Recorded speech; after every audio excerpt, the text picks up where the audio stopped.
Myst, the Book of Tiana continues with Part 2.2 as read by the bathroom reader. I am covering for the Plurality Report, who is currently on a trip to Bangkok in order to tie up some loose ends.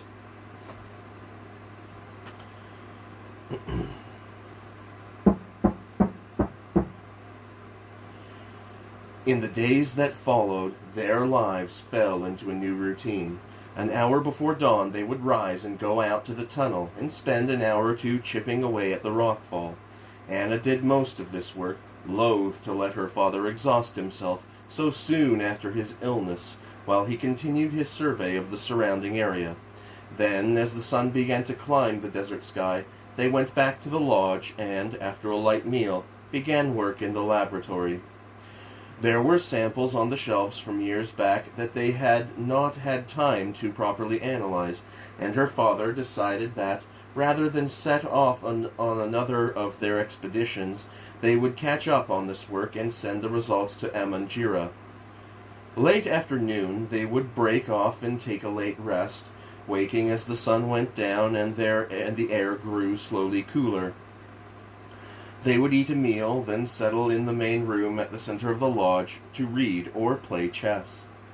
Anna was not sure that she liked the game at first, but soon she found herself sharing her father's enthusiasm, if not his skill, and had to stop herself from playing too long into the night. When finally he did retire, Anna stayed up an hour or so afterward, returning to the workroom to plan out the next stage of the survey. No matter what her father claimed, she knew Amanjira would not be satisfied with the results of sample analyses for long. He paid her father to survey the desert, and it was those surveys he was interested in, not rock analyses, not unless those analyses could be transformed somehow into vast riches. In the last year they had surveyed a large stretch of land to the southwest of the lodge, 3 days' walk away in the very heart of the desert. To survive at all out there, they needed to plan their expeditions well. They had to know exactly where they could find shelter and what they would need to take. All of their food, water, and equipment had to be hauled out there on the cart, and as they were often out there 8 or 10 days, they had to make provision for 16 full days. It was not easy, but to be truthful, she would not have wanted any other life. Amanjira may not pay them their true worth, but neither she nor her father would have wanted any other job. She loved the rock and its ways almost as much as she loved the desert. Some saw the rock as dead, inert, but she knew otherwise. It was alive as any other thing. It was merely that its perception of time was slow. On the 8th day, quite early, they made the breakthrough they had been hoping for. It was not much, barely an armhole in the great pile of rock, yet they could shine a light through to the other side and see that the tunnel ran on beyond the fall. That sight encouraged them. They worked an extra hour before going back, side by side at the rock face, chipping away at it, wearing their face masks to avoid getting splinters in their eyes. "What do you think?" he said on the walk back. "Do you think we might make a hole big enough to squeeze through, then investigate the other side?" Anna grinned. Now who's impatient? "You think we should clear more of it, then?" "I don't know," she answered, walking on. "I think we should think about it." That afternoon in the workshop he talked about it constantly, and, come the evening, rather than debate it further, she gave in. "All right," she said, looking up from her side of the chessboard, "but only one of us goes through at a time, and we use a rope. We don't know what's on the other side. If there's more quake damage, it might be dangerous." "Agreed," he said, moving his queen. "Check." Then, smiling up at her, "Checkmate, in fact."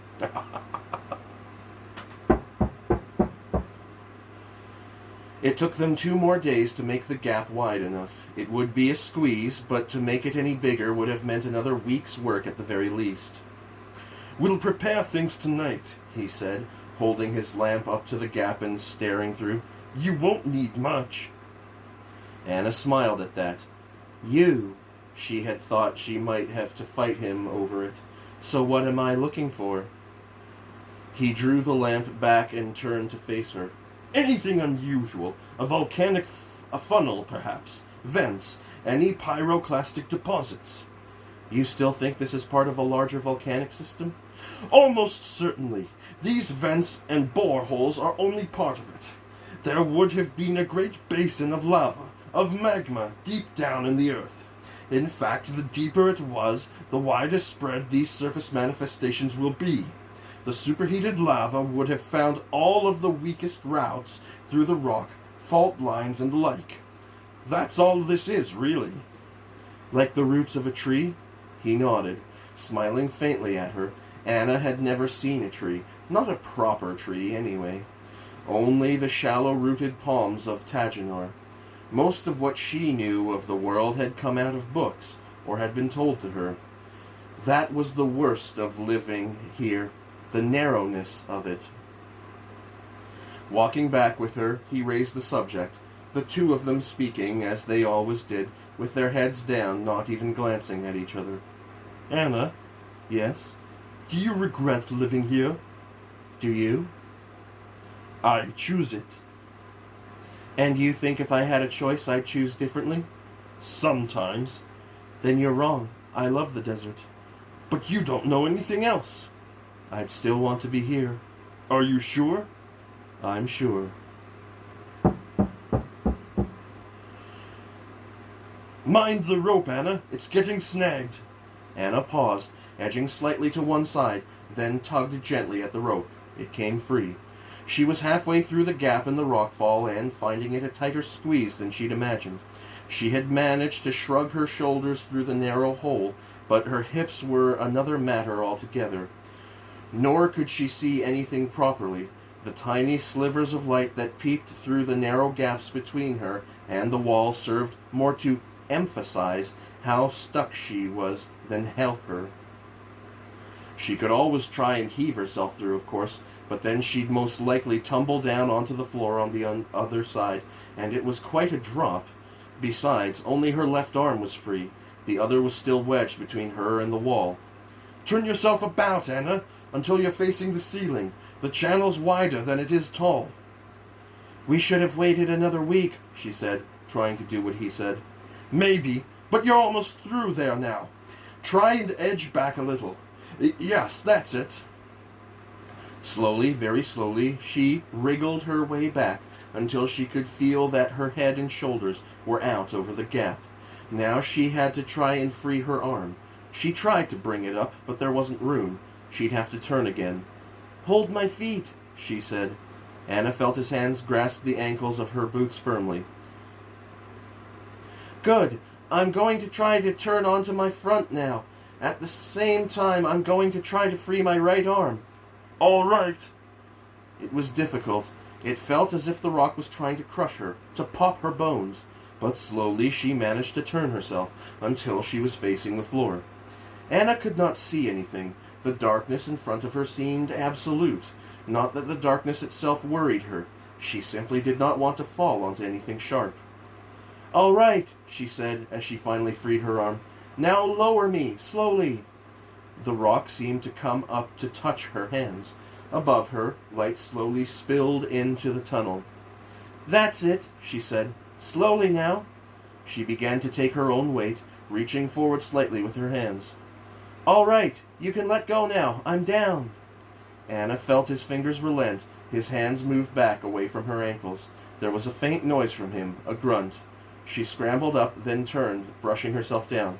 Are you okay? He made a small noise of assent. Just winded a little. Just give me a moment to catch my breath. Anna went to the hole and looked back through. The lamp was on the floor by his feet where he had left it. He himself was leaning against the wall, slumped slightly, one hand on his chest. Are you sure you're all right? He nodded and looked up at her. I'll be okay. I didn't realize how heavy you are, that's all. You're sure? Yes, yes. Now get on. Tie the rope about your waist. I'll pass you through the lamp. She stooped and picked up the rope, fastening it tightly about her waist. It was a thin but strong rope, and they had some 500 feet of it. That should be plenty for this preliminary exploration. Satisfied, she turned and, leaning through the gap, took the lamp from him.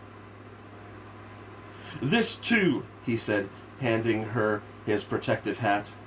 She put the lamp down, then tried on the hat, expecting it to be too big for her, but it was a perfect fit. She fastened the leather strap under her chin, then turned, lifting the lamp so that he could see her. "Good," he said, his eyes shining in the lamplight. "I'll give you an hour, then I'll call you back. But keep your eyes open, Anna, and don't take chances." "I won't." "You've got the notebook?" Anna patted her top pocket.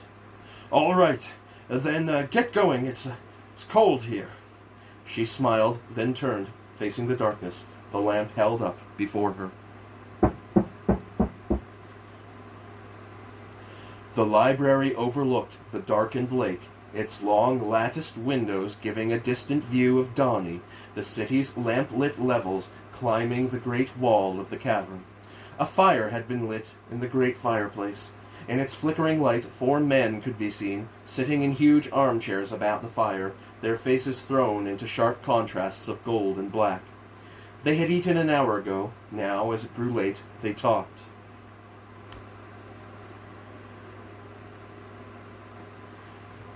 "I don't know how you can say that, Veovis. Not with any certainty, anyway.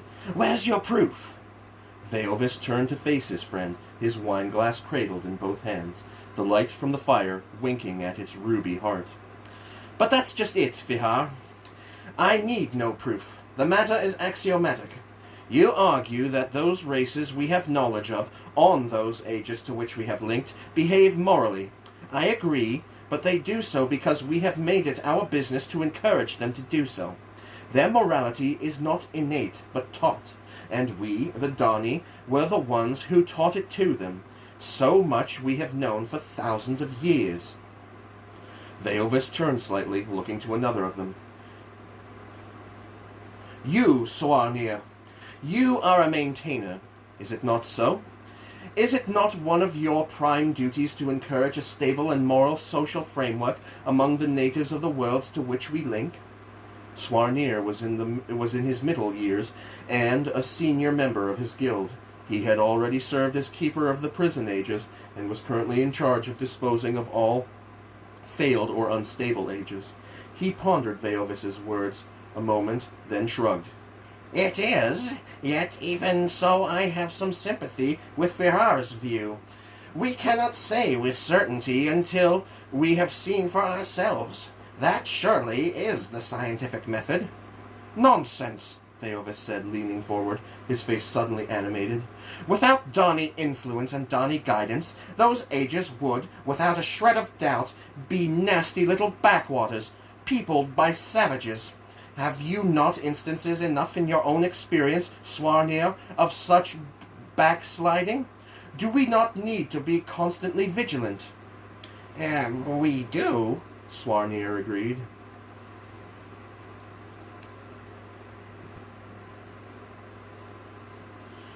"Imagine, then, up there on the surface, if there are people living up there, then they have developed now for several thousand years without any moral guidance. They will most certainly be savages, little more than animals, subservient to their most basic needs.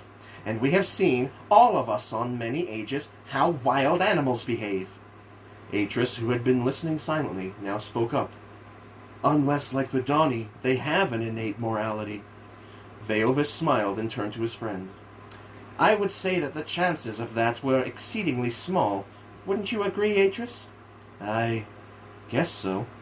"There," said Veovis, as if that capped it. "You know, it makes me shudder to think of it all. A whole society governed by lust and violence." "And the threat of violence," Virar added, clearly half convinced now by the argument. "Exactly. And where, in such a society, would there be room for the development of true intelligence? No. The most we might expect from the surface dwellers is a surly, grunting species, a pack of jackals who would as soon bay at the moon as hold a decent conversation."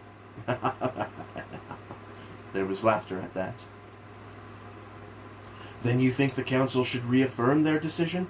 Atris asked, returning the conversation to the place where it had begun. "You believe we should have nothing to do with the surface dwellers?" I do indeed, Veovis said emphatically. And to be honest with you, I would not have simply sealed the end of the tunnel. I would have destroyed the whole thing altogether. I see. Oh, Atris, Veovis said, leaning toward him. I realize what sentimental feelings you have toward that expedition, and I admire you for it. But the venture was a mistake. The council were wrong even to consider it.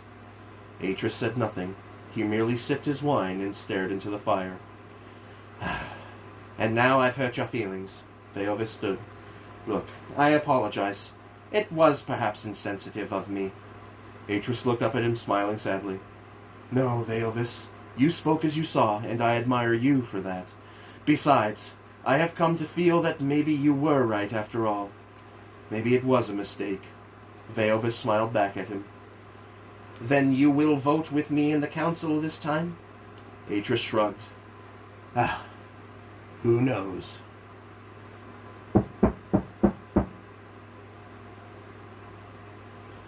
Less than 100 paces down, the tunnel was blocked again, a second rockfall making it impassable. Yet to the left of the fall, like a grinning dark mouth, was a crack in the tunnel wall, large enough for Anna to step into, if she wished. Anna stood on the rim, her left hand holding the edge of the wall, and she leaned into it, the lamp held out. The crack was deep. Its floor went down steeply into the dark, from which a faint, cold breeze emanated. She could hear the sound of water, muted and distant, far below, and something else, a kind of irregular knocking, a tap, tap, tap. That was like the weak blow of a chisel against the rock. Anna turned, looking back the way she had come. Then, deciding that the slope was not too steep, she clipped the lamp to the top of her hard hat and stepped down, steadying herself against the walls with both hands and digging her heels in so that she would not fall. The crack was not as long as she'd imagined. After 20 paces, it leveled out. For a moment she thought it was a dead end, for the rock seemed to fill the crack ahead of her. But just before that, it twisted to the side again, almost at 90 degrees. As she turned that corner, she gave a little cry of surprise. "It's a cavern! It's a cavern!" she yelled, not knowing whether he could hear her or not. "A huge cavern! A huge cavern!" That tapping noise was close now, and the sound of flowing water much stronger. Stepping out onto the floor of the cavern, Anna turned, looking about her. The lamp illuminated only a small part of the space, yet she could see, at the edge of the light, what looked like a tiny stream, its surface winking back at her. Water, the most precious thing of all here in the desert, more precious than the silver her father had found for Amanjira. Anna walked over to it, conscious of the rope trailing out behind her. The stream was crystal clear. She stooped down beside it, dipping her hand into the flow, then put her fingers to her lips. Ice cold it was, and pure, much better than the water in the pool. She grinned, looking forward to telling her father of her discovery. Then she turned and looked up at the ceiling, 20 yards or so overhead. There it was! The source of the tapping noise. It looked like a bright red hanging of some kind, marble, smooth yet thin, the tip of it swollen like a drop of blood, and where it hung in the breeze, it tapped, tapped, tapped against the roof of the cavern. Anna frowned, then turned, looking for the source of the breeze. The cavern narrowed at its near end, becoming a kind of funnel. The breeze seemed to come from there. She sniffed the air, surprised by how fresh it was. Usually there was a stale, musty smell in these caverns, a smell of damp and stone, but this was different. Unclipping the lamp again, she held it up, trying to make out what the red stuff was.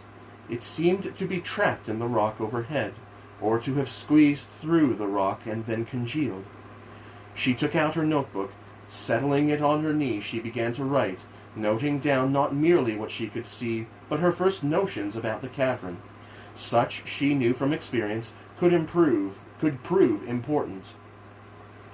One might notice something that one afterward overlooked, or simply forgot. It was best to jot down everything, even if most of it proved subsequently to be ill-founded.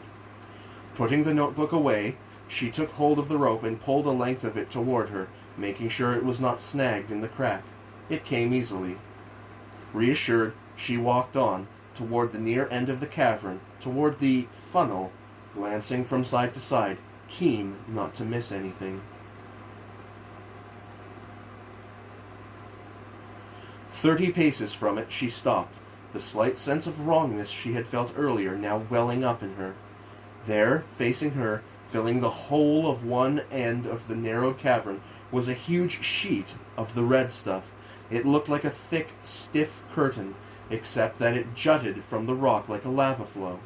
But it wasn't lava. Not of any kind she knew, anyway. It made her think of the circle on the surface. Somehow these two things were connected, but just how she did not know. She could not wait to tell her father of it. Hannah walked over and stood before it, lifting the lamp. It was blood red, but within that redness was a faint vein of black, like tiny worm threads. Perhaps it was a kind of lava.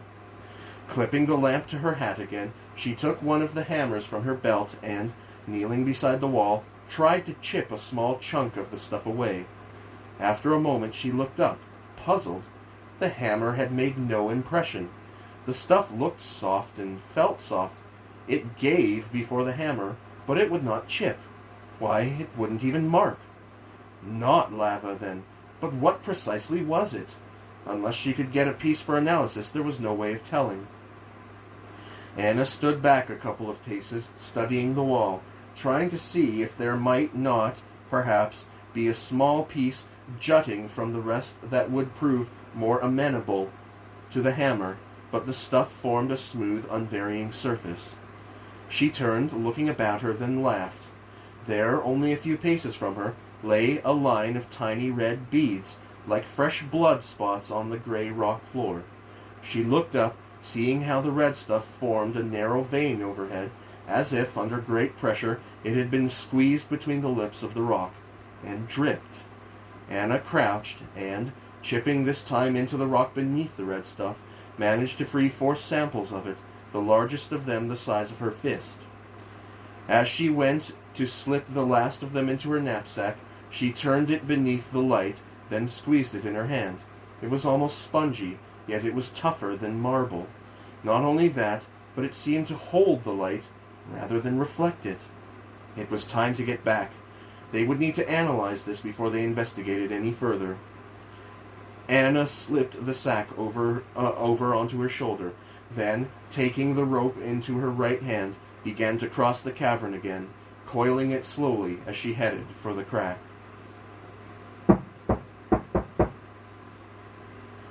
The others were gone. Only Veovis and Atris remained. They stood in the broad hallway of the mansion beneath the stairs, the great stone steps, and the tiny harbor beyond visible through the glass of the massive front door. "Stay the night, Atris. You can travel back with me in the morning. The meeting does not start until midday." "I would, but there are some people I must see first thing." "Put them off. Tell them you have to prepare for the meeting. They'll understand. Besides, I'd really like to talk to you some more." "I too. But I apologize. I must not break my word." Veovis smiled. "I understand. Your word means much to you, and rightly so. But try and come to me before the meeting. I shall be in my office in the Guildhall. I would fain speak with you again before you cast your vote." Atris smiled. "I have decided already, old friend. I shall abstain." "Abstain?" "I feel it would be for the best. I am not convinced by either argument. It may be, as you say, and that my hesitancy is only sentiment, yet I still feel as if I would be betraying Master Tilenus should I vote against the motion." "Then so be it. Take care, dear friend." The two men clasped each other's hands. "Until tomorrow." "Until tomorrow," Atris echoed, smiling broadly. "And thank you. The evening was a most pleasant one." As ever. Now go, before I'm angry with you.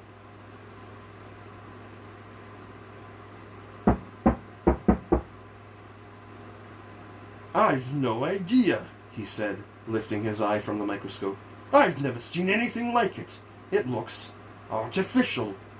Impossible, Anna said, stepping up beside him and putting her own eye to the lens.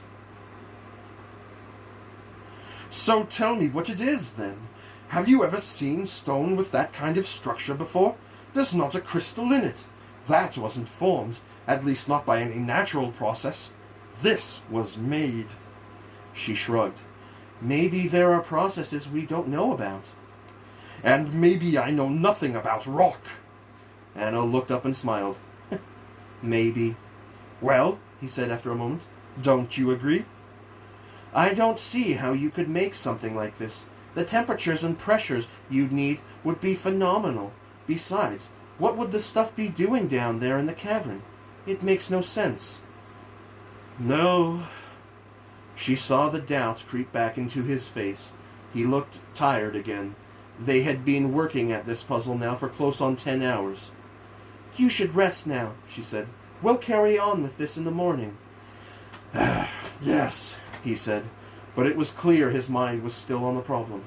It has to be obvious, he said after a moment. Something we've completely overlooked. But what could they have overlooked? They had been as thorough with their tests as anyone could be. Had they had twice the equipment and 10 times the opportunity to study it, they would still have come up with the same results. This stuff was strange.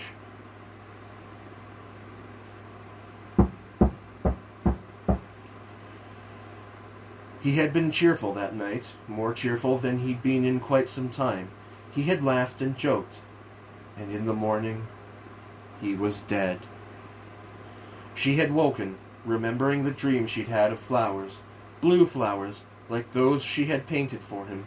Getting up, she had gone through into the galley kitchen and set out their bowls and tumblers, staring out of the window briefly, conscious of how different everything looked in the dawn light. It was only then that she found him, slumped on the floor beside the workroom bench. She knew at once that he was dead, yet it was only when she actually physically touched him that it registered on her. His flesh was cold, cold like stone. For a moment, she could not turn him over. For a moment, there was a blankness, a total blankness in her mind. Then she blinked and looked down at him again, where he lay. He must have come here in the night, unheard by her, and here he had died, silently, without a word to her. She groaned and closed her eyes, grief overwhelming her.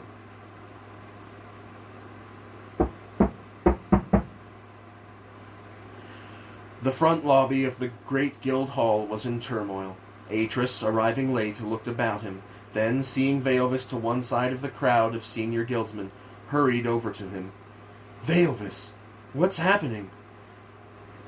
It is Lord Enia. He was taken ill in the night. Lord Enia was Lord Tula's replacement as head of the council.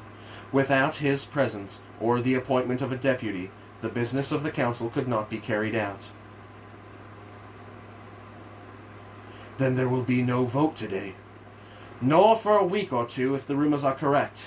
It seems the great lord is at death's door.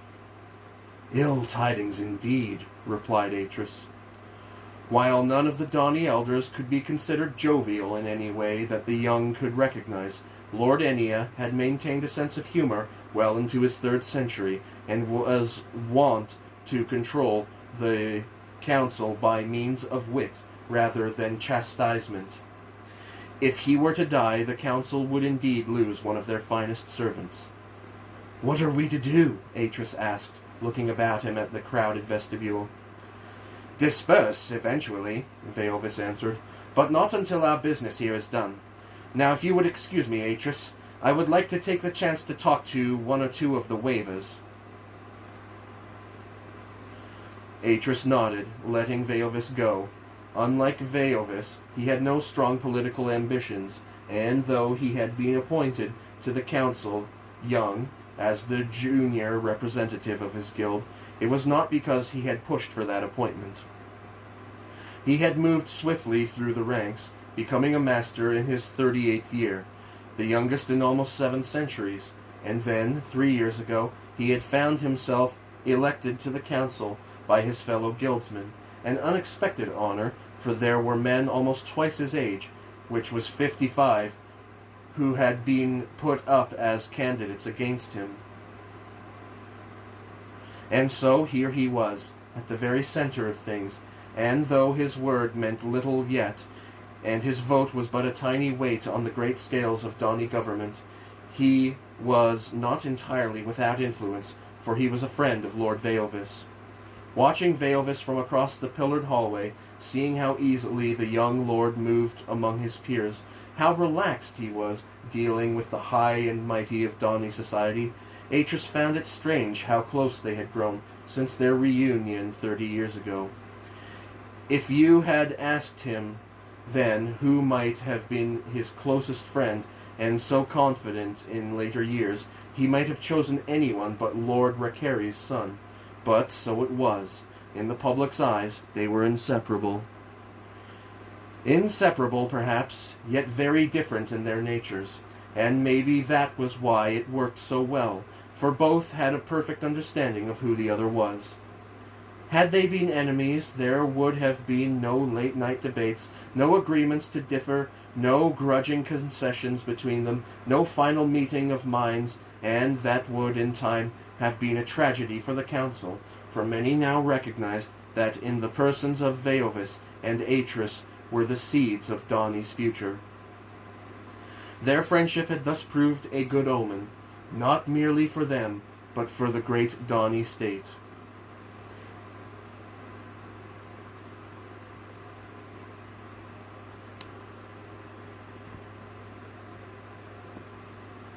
Atris, how are you? How is your father these days? Atris turned to greet his interrogator, smiling at the old man, surprised, ever surprised, to find himself in such high company. He is well, Grandmaster Yena. Very well, thank you.